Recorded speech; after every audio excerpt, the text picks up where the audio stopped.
Okay, the recording started. First, I'll just do a little reiteration of what this is. This is our January 2024 Media Circle meeting, and this month we're talking about the book Tomorrow and Tomorrow and Tomorrow and Tomorrow. No, there's only three. Um, but yeah, it's I wanted to talk about it because I think all of us in the chat currently have a foot in the literary world and a foot in the games world. At least those are interests of ours. And I've met a lot of people who, coming from the world of reading books, will ask me, "Oh, so you're a game developer. Um, what do you think of this book?" And to many Mhm. of those people, it's kind of like their first step into the world of game development, or like even becoming aware of it. And so tonight we are going to determine the official opinion on Tomorrow and Tomorrow and Tomorrow. Based on a consensus of four, this is the official opinion forever and always. But yeah, let me give a little background, I guess, about myself for people who may be listening to this and don't know me for some reason. Uh, I'm Kelly, I guess, and by day, I am a professional game designer. So design is like I'm not technical, I'm not coding, but I'm basically helping people. I'm like the architect of the game. I'm helping people make decisions about what should go in the game. I'm doing documentation, that sort of thing. And I have a background in creative writing as well. And so I was like interested in that world, but ended up in games. And Mm. it's interesting to me because in this book, I feel like, or for this book, I feel like there's a divide that I've felt between people who um, are not like full-time game developers versus people who are. And it's Mm. not necessarily a bad thing, but I have found, based on a sample size of like, I don't know, 10, that the people who I talk to who are full-time game designers or game developers tend to have a worse opinion of it than people who are not. Um, but yeah, first of all, I guess I'm curious to open the floor to Lauren and to Keith. What were your overall opinions about the book? Just in a quick, like, did you enjoy it? Did you not enjoy it?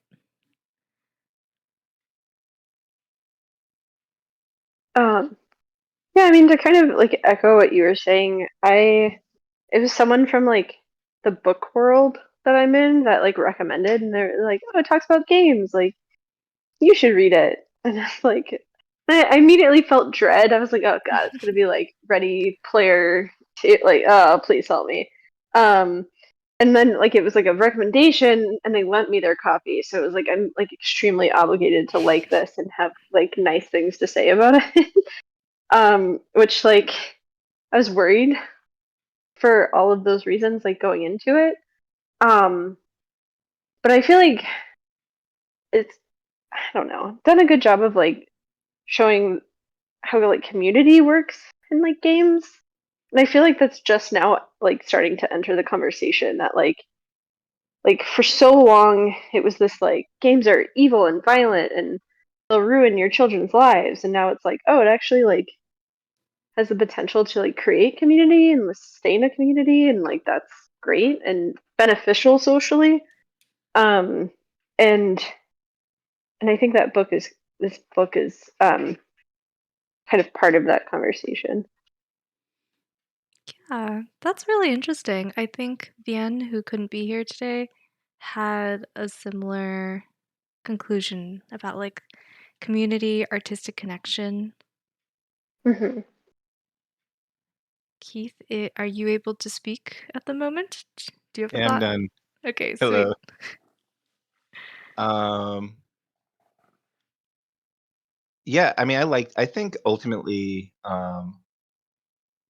ultimately I liked it. I think that the things about it that um yeah, I had, like, really mixed feelings reading it, the entire time I was reading it for a bunch of different reasons, like, and I know we talked about this, before, but part of that had to do with, like, my feel like, mixed feelings about the level of authenticity it had, which Mm. normally I there's like a I don't know, that's like a big complicated topic because I feel like that's like a big way that people use to invalidate like marginalized people from telling stories, for instance. So that's part of the reason I had mixed feelings about it was I was like, am I like killing this story for myself by like caring about this thing that I don't care or even think about with most of the other things I read? Right? Like when I read like a medieval fantasy book, I'm not like, oh, this is not how long swords work or whatever. Um, and I think part of the reason for that is that I know more about this subject, but also that the book takes itself seriously. Because like if it didn't, then I just probably wouldn't care. Because video games do appear in all kinds of media, uh, and they get them like super wrong, like way wronger than this book.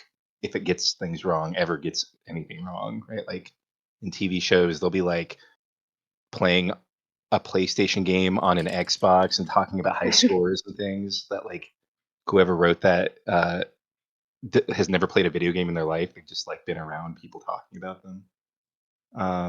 But anyways, I think the things that the book is best at has to do. It's almost like envisioning game design if the game industry was run by people in the humanities instead of all the other people who are in the industry. So it's like the artistic side of it or the or how game design like should work is like one of the things that I really notice about it. It's sort of like artists having a dream, like sort of getting involved in marketing and things, but even that is um sort of like the artist's version of that, like how marketing works to people who are passionate about the thing that they want to make and basically get to make it. Um and like all of the like bureaucracy and just other things like not having enough money, those are like very much brushed over to like sort of portray um yeah, like I said, sort of the like an idealized in many ways, even though it has some negative things in it, it's like very romantic, I guess is a better way of putting it, way of looking at game design and the game industry. And I don't know, whatever. I don't know that that's necessarily a problem. I think if it's a problem, it's just that there's just like not that many books about game design. Um, but if there were more, this would just be like one take on that. So I don't Mhm. know. I mostly like it, but also mixed feelings. Yeah. In terms of my impression of the book, I think I didn't like it for all the reasons that Keith was just saying. Not because they're bad, but because it is like anguishing for me to read this book that depicts the dream of what I wish game development were. Like, it's like, I'm like, I wish I were, 20 years old, dropping out of college to make a game with my, artistic genius friend with whom I have like a, deeply collaborative, but also kind of weirdly romantic and possibly incestuous, like friend incestuous relationship. And then that like becomes my life forever. There's like there's like an element of envy that I feel when I read it, and I think that made me dislike it. But I don't think that that means it's a bad book, and in fact, I think it's a book that is good for people who like games and for people who make games because um like the two of you were saying, it paints games in this like in a light that's very positive. It makes games something that bring or it shows that games are something that bring people together and create this like I don't know, they can be conduits of artistic vision. Um and so yeah, I think it was just I didn't like it because I thought it shouldn't exist, but I didn't like it because I was like, man, I wish it did exist for me. But yeah, those were some really interesting topics that were brought up. Let's see. Um, Topics of community, of artistic connection, of the book taking the like artistic and humanistic endeavor of games very seriously. And in many ways, that's also something that I hope that this club can foster. So it's not our enemy, Kelly. Come on, Kelly. You don't have to be upset about it. But yeah, oh, I do also want to take a moment to kind of acknowledge that there are also controversies surrounding this book and critiques that I think are pretty valid. So, I won't dive super deep into them unless they become relevant, but I do want to acknowledge that there is the game, whose name I totally forget, um, and content warning. We're gonna make some allusions to the Holocaust, but um, there's a game in the book that is like surprise, it's about the Holocaust, and that is really similar to the board game Train, designed by Brenda Romero. So if that's something you're interested in, please look that up. Um, and then there's also some controversies surrounding the depiction of disability in the book. But yeah, I guess, does anyone have a topic that they want to start diving into?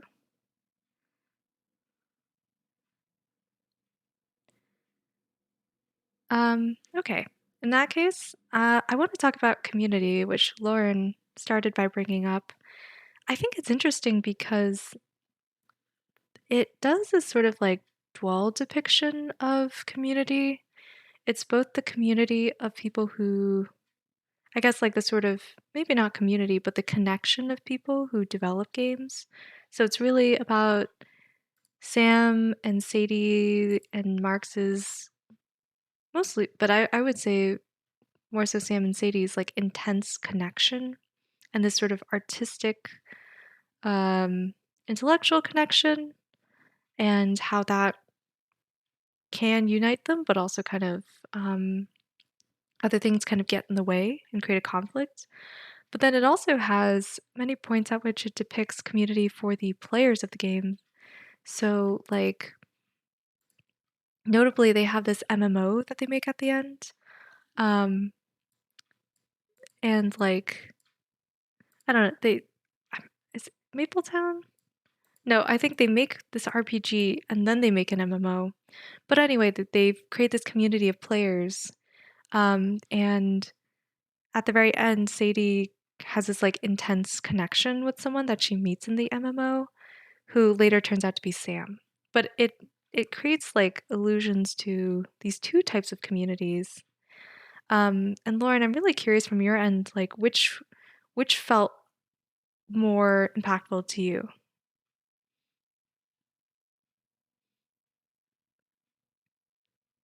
Sorry, I'm learning to use Discord and unmute myself. No worries. Um,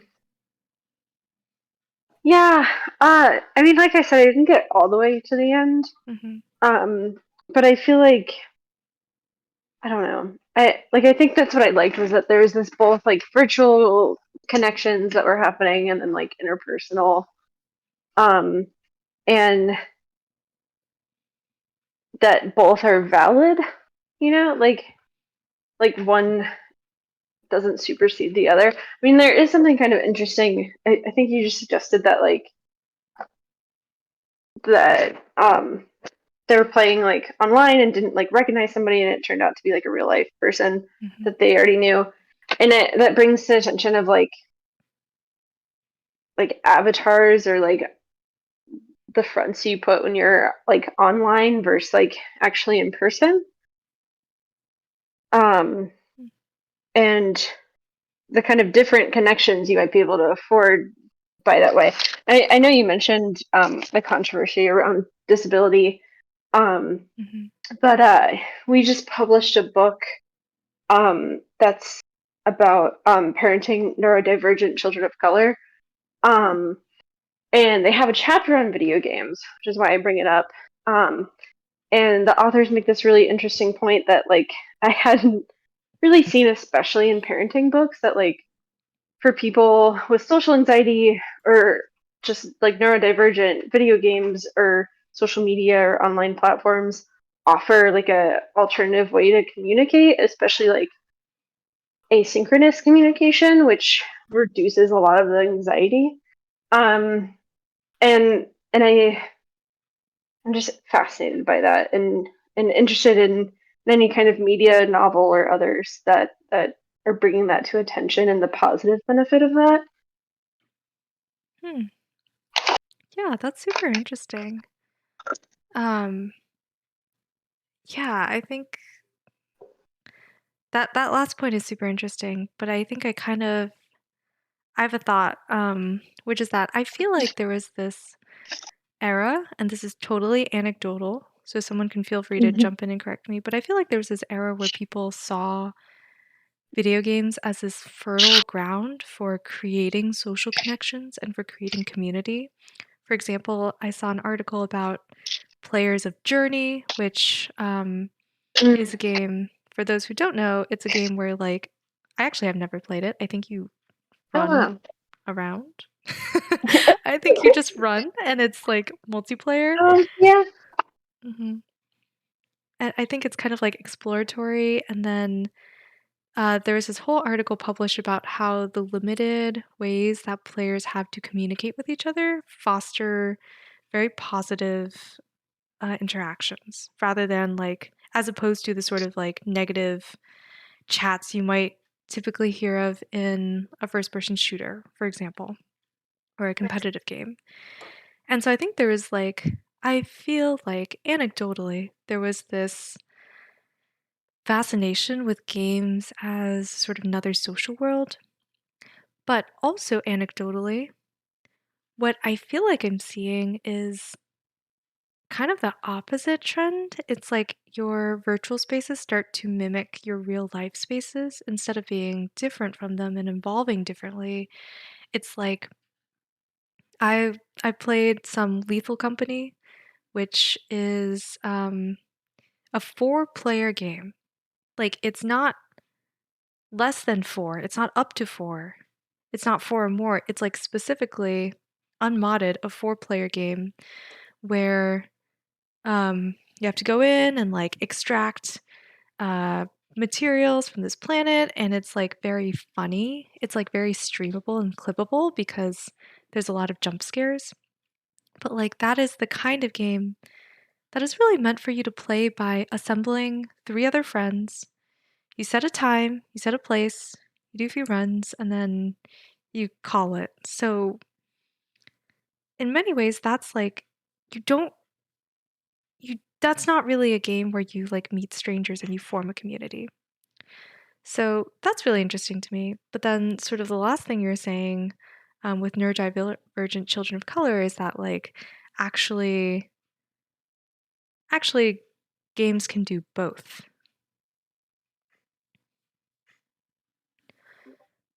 I think, I mean, like, I guess I've not thought about myself in these terms, but like, I am a person who is a neurodivergent child of color, and that is my experience of the internet. Is like for a really long time, and that has changed because the internet has changed, and also I have changed. Like I am more social than I was when I was younger. Um,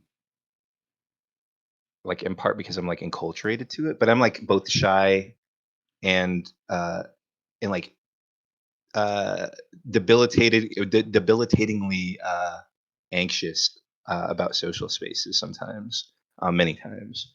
And when I was like little or younger, the internet was like where all my friends were, like literally where all my friends were for like a very long time. Like I just knew many people online. It was parts of a lot of different communities, and that's how I often used to defend um those spaces and the internet, like back when everyone wasn't on it, and people thought it was weird. I was like, people who like some of my friends like have like physical disabilities and mental disabilities that like make it impossible for them to, or they're just like in the middle of nowhere, and like can't meet people who are anything like them or who would like accept them or whatever. But one of the things I think is this is like a super hot take, and I haven't like thought a huge amount about it.